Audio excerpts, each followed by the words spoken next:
Hello बच्चों, good morning all of you. देखो, कल मैंने जो आपको ये पढ़ाया था उसमें मुझसे थोड़ा सा गलती हो गई। यहाँ पर एक्स स्क्वायर बराबर 4ay वाला नहीं बन रहा है। ये जो पैराबोला बन रहा है वो x square is equals to minus ay वाला बन रहा है। तो अपन ने जो यहाँ पर वैल्यू निकाली थी ये वाली, ठीक है, ये वाली जो वैल्यू निकाली थी वो किसके बराबर हो जाएगी? a के बराबर हो जाएगी। यहाँ से ये पूरा a आ जाएगा, ठीक है। उसके बाद अब आगे चलते हैं। तो आगे चलने पे ये जो चीज़ें हैं आपके अभी काम की इतनी है नहीं। सबसे ज़्यादा काम आता है highest height, time to the highest height, time of flight और रेंज, ठीक है। तो पहले तो हम पढ़ते हैं हाईएस्ट हाइट। तो देखो, हाईएस्ट हाइट के लिए जब हम प्रोजेक्टाइल को फेंकते हैं यू वेलोसिटी से किसी एंगल पे, तो क्या होता है, एक टाइम आता है, वो ऊपर जाता जाता है, तो एक टाइम आता है जहाँ पर जा कर के उसकी वेलोसिटी क्या हो जाती है? ज़ीरो। और वो कौन सी वेलोसिटी होती है? वर्टिकल वाली, ठीक है। कल अपन ने देखा था यू वेलोसिटी से जब अपन ने फेंका तो उसका एक तो हॉरिजॉन्टल कंपोनेंट हुआ और एक क्या हुआ? वर्टिकल कंपोनेंट हुआ। तो जो हॉरिजॉन्टल वाला कंपोनेंट है वो तो एज इट इज़ रहता है, लेकिन जो वर्टिकल वाला होता है वो एक टाइम पर ज़ीरो हो जाता है, ठीक है। तो वो जो डिस्टेंस कवर होती है उसी को हम क्या बोलते हैं? हाइट या फिर हाईएस्ट हाइट बोलते हैं, ठीक है। तो हमने देखा कि उसका वर्टिकल कंपोनेंट क्या हो जाएगा? ज़ीरो हो जाएगा, ठीक है। और जो नीचे डायरेक्शन लग रही थी ग्रेविटेशनल एक्सेलरेशन, वो कितना हो जाएगा? -g, क्योंकि वो पार्टिकल ऊपर जा रहा है और एक्सेलरेशन जो ग्रेविटेशनल वाला है वो नीचे लग रहा है, तो वो कितना हो जाएगा? -g, ठीक है। और जो हमारी हाइट है, मतलब जितना वो डिस्टेंस चला वो कितना हो जाएगा? हाइट हो जाएगी, मैक्सिमम हाइट, ठीक है। तो देखो, ये इक्वेशन ऑफ मोशन जब हम लगाते हैं v² is equals to u² plus 2fs, तो ठीक है, इसमें जो ये v थी वो v तो क्या हो जाएगी? ज़ीरो। हमने देखा था हाईएस्ट हाइट पर क्या होता है? वेलोसिटी ज़ीरो हो जाती है, ठीक है। या फिर जो जितने डिस्टेंस पर जाकर वेलोसिटी ज़ीरो हो जाती है उसी को हम क्या बोलते हैं? हाईएस्ट हाइट बोलते हैं, ठीक है। तो ये v जो फाइनल वाली होगी वो ज़ीरो हो जाएगी। इनिशियल वाली जो हमने देखा था कल, वो वर्टिकल कंपोनेंट कितना था? u sin alpha. तो देखो, u sin अल्फ़ा का स्क्वायर प्लस 2, f की वैल्यू कितनी हो गई? -g, और s की वैल्यू कितनी हो गई? s। तो देखो, ये आ गया -2gh, ठीक है। तो यहाँ से हम जब h की वैल्यू निकालेंगे तो देखो, इसको इधर लेके जाएंगे तो ये बनेगा 2gh, ठीक है, is equals to u² sine square alpha, ठीक है। जब हम यहाँ से h की वैल्यू निकालेंगे तो ये आ जाएगी u² sine square alpha upon में 2g, ठीक है। देखो, यहाँ पर यही वैल्यू आ रही है, h बराबर u² साइन 2 अल्फ़ा अपॉन में 2g। तो ये तो क्या हो गई? आपकी मैक्सिमम हाइट हो गई, ठीक है। अब इस हाइट को अटेंड करने में टाइम कितना लगा तो वो भी हम देखते हैं। पहले हम देखते हैं कि जो उसने पाथ कवर किया उसमें उसको कितना टाइम लगा। ऑब्वियसली मैक्सिमम हाइट कहाँ आएगी? बीचों बीच आएगी। जो उसने पाथ कवर किया उसके बीचों बीच ही तो आएगी। तो हम उसका पूरा टाइम निकाल लेते हैं, फिर उस पूरे टाइम का आधा कर देंगे तो वो मैक्सिमम हाइट का टाइम आ जाएगा, ठीक है। या फिर हम इसी को लगा लेते हैं। तो यहाँ से अगर हम देखें, ठीक है, और ये जो अपने इक्वेशन या फिर यहाँ से निकालते हैं हाईएस्ट हाइट से, तो कैसे निकालेंगे? हाईएस्ट हाइट पर अपन ने पढ़ा था अभी वेलोसिटी क्या होती है? फाइनल वाली ज़ीरो होती है। तो एक हमने इक्वेशन लगाई b is equals to u plus at, equation of motion है अपना। तो v तो क्या हो गई है? ज़ीरो हो गई।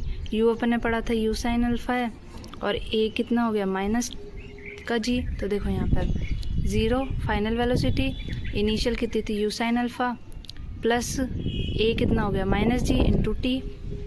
तो ये कितना आ गया? -gt। तो इधर से t की वैल्यू इसको इधर इस साइड भेज के g का डिवाइड दे देंगे तो t की वैल्यू कितनी आ जाएगी? u साइन अल्फ़ा अपॉन में g, ठीक है। ये क्या हुआ? इतना टाइम लगा उसको मैक्सिमम हाइट पहुंचने में। कहाँ से? जहाँ से हमने उसको फेंका था, ठीक है। अब आते हैं टाइम ऑफ लाइट पे। तो टाइम ऑफ लाइट के लिए हम एक चीज़ देखते हैं।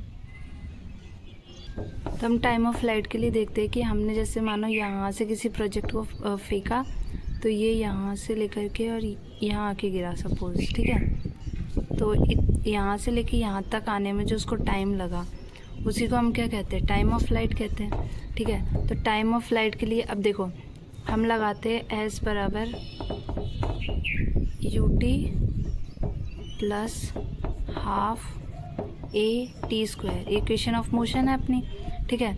यहाँ से जब अपन ने फेंका तो देखो वर्टिकल में इसका डिस्प्लेसमेंट, ये क्या होता है, डिस्प्लेसमेंट होता है। तो वर्टिकल में इसका डिस्प्लेसमेंट कितना हुआ वर्टिकल में इसका डिस्प्लेसमेंट 0 हुआ, क्योंकि देखो यहाँ से अपन ने फेंका था और यहीं आके वापस गिर गया, मतलब इसी प्लेन में आके गिर गया। तो वर्टिकल जो उसका वो था डिस्प्लेसमेंट, वो कितना हो गया, 0 हो गया, ठीक है। और u अपन ने पढ़ा था कितना, u sine alpha vertical component, ठीक है। और ये t क्या हो जाएगा, कैपिटल T, ठीक है, प्लस हाफ, ठीक है। उसके बाद देखो ये a किसके बराबर हो जाएगा, माइनस g के बराबर, ठीक है। और ये t स्क्वायर, ठीक है। अब देखो ये 0 है, अब ये कितना हो जाएगा, 0 is equals to u sine alpha into t minus half g into t square, ठीक है। अब इसको इधर ले आते हैं तो ये कितना हो जाएगा, half g t square is equals to u sine alpha into t, ठीक है। तो एक टी से तो एक टी कट जाएगा, ठीक है। यहाँ पर कितना बचेगा, हाफ जी टी बचेगा is equals to u sine alpha, ठीक है। तो यहाँ से हम टी की वैल्यू निकालें अगर, तो कितनी आएगी टी की, यू साइन अल्फ़ा अपॉन में 2u साइन अल्फ़ा अपॉन में जी, ठीक है। तो ये क्या आ गई हमारी, टाइम ऑफ फ्लाइट आ गई, यानी उसको यहाँ से लेके यहाँ तक पहुँचने में कितना टाइम लगा ये, और ये वाला जो होता है मिड पॉइंट से जो उसका ये होती है हाइट डिस्टेंस, वो क्या होती है, मैक्सिमम हाइट होती है। तो यहाँ पे हमने क्या देखा था कि टी कितना आया था, यहाँ पर टी आया था यू साइन अल्फ़ा अपॉन में जी। तो देखो इसका आधा आया था, ठीक है। अब बुक में देखते हैं, देखो ये रहा, यहाँ पर ये आ गया, ठीक है। तो ये जो टाइम ऑफ फ्लाइट था वो हाईएस्ट पॉइंट पे जो टाइम पहुँचने में लगा उसका क्या था, दुगना था, ठीक है। अब हॉरिजॉन्टल रेंज के देख लेते हैं। हॉरिजॉन्टल रेंज में आप देखोगे कि हॉरिजॉन्टल रेंज जो होती है, मतलब ये जो डिस्टेंस अपन ने देखा ये वाला यहाँ से लेकर के और यहाँ तक, तो इसमें a का तो कुछ वैल्यू है नहीं। तो अपने पढ़ा था s बराबर क्या होता है, u t plus distance is equals to velocity into time होता है, ठीक है। तो ये डिस्टेंस क्या हो जाएगी, रेंज के बराबर हो जाएगी, ठीक है। ये जो डिस्टेंस है वो किसके बराबर हो जाएगी, रेंज के बराबर। और वेलोसिटी में क्या आएगा, इसका हॉरिजॉन्टल कंपोनेंट, तो वो कितना है, यू कॉस अल्फ़ा, और टाइम ऑफ फ्लाइट कितना था, 2u साइन अल्फ़ा अपॉन में जी, ठीक है। तो जब हम इसको सिंप्लीफाई करेंगे तो ये हो जाएगा 2u square sine alpha cos alpha upon में जी। अब अपन ने पढ़ा था 2 साइन अल्फ़ा कॉस अल्फ़ा किसके बराबर होता है, साइन 2 अल्फ़ा के बराबर। तो रेंज यहाँ से कितनी आ जाएगी, you square sine 2 alpha upon में जी। ये क्या आ जाएगी अपनी रेंज, ठीक है। ये देखो ये अपनी रेंज आ गई। अब क्या करते हैं कि माना हमने किसी भी एंगल से उसको फेंका है, तो हमें वो एंगल अगर फाइंड करना है आर के टर्म्स में, समझ रहे हो, रेंज के टर्म्स में, तो उसको कैसे फाइंड करेंगे, जी टी स्क्वायर, यानी कि जो उसका रिलेशनशिप देखेंगे। तो देखो हम एंगल कैसे फाइंड कर सकते हैं, अभी हमने ये इक्वेशन पढ़ी थी T is equals to 2u sine alpha upon में जी, और एक हमने रेंज की पढ़ी r is equals to u square sine 2 alpha upon में जी। तो यहाँ से हम क्या करते हैं, इनको डिवाइड करके और एंगल निकालते हैं, ठीक है। एंगल कैसे निकालेंगे, तो देखो एक हमने पढ़ा था t इज इक्वल्स टू पढ़ा था 2u साइन अल्फ़ा अपॉन में जी, ठीक है। और एक हमने पढ़ा r is equals to 2u square cos alpha sine alpha upon में जी। अब देखो ये जी को हम इन दोनों से मल्टीप्लाई कर देते, तो यहाँ से ये बनेगा g t is equals to 2u sine alpha, और इसको अगर सिंप्लीफाई करें तो ये बनेगा r into g is equals to 2u square cos alpha sine alpha. ठीक है, ये बन गया। अभी देखो इसका स्क्वायर कर देते हैं, क्यों?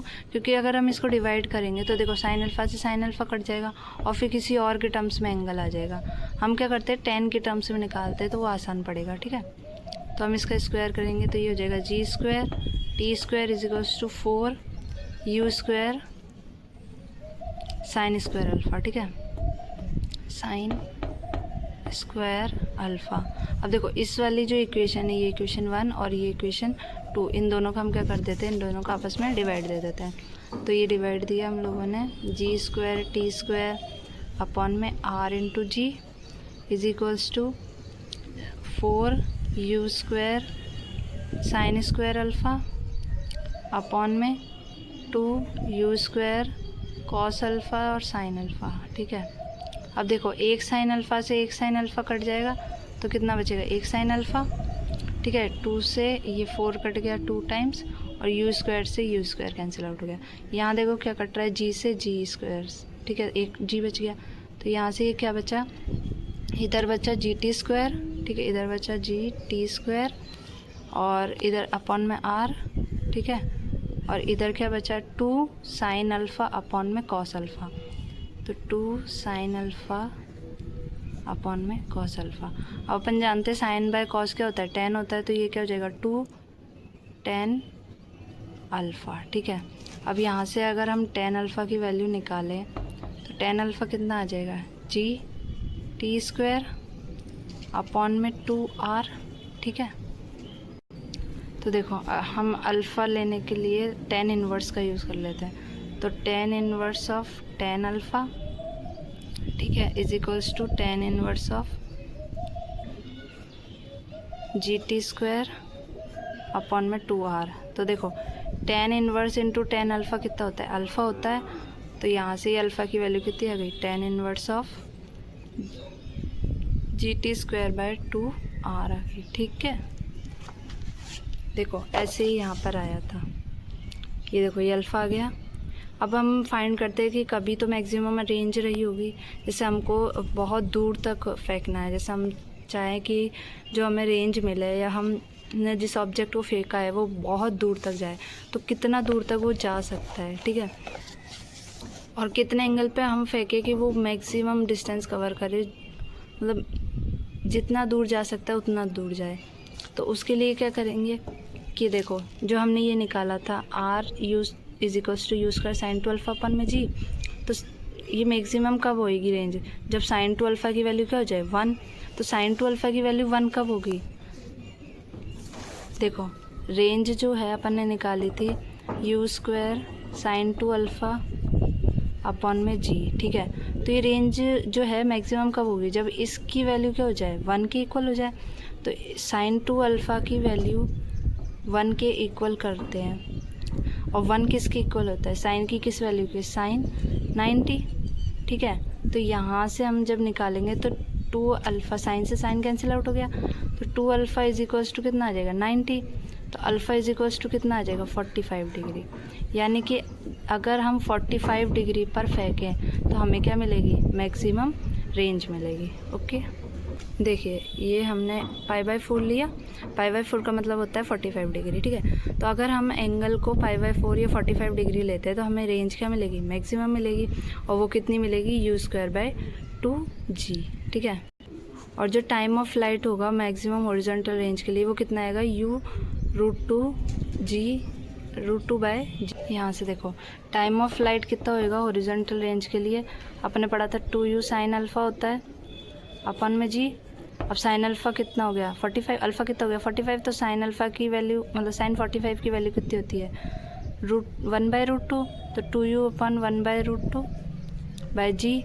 तो ये देखो इसको हम लिख सकते, 2 को हम क्या लिख सकते हैं, √2 इंटू √2 लिख सकते हैं। तो एक √2 से तो एक √2 कैंसिल आउट हो जाएगा, तो ऊपर क्या बचेगा, √2 u बाय जी, ये क्या हो जाएगा, मैक्सिमम रेंज पर टाइम ऑफ फ्लाइट हो जाएगा। ठीक है, okay, like and subscribe and thank you for watching, comment for next part. Okay.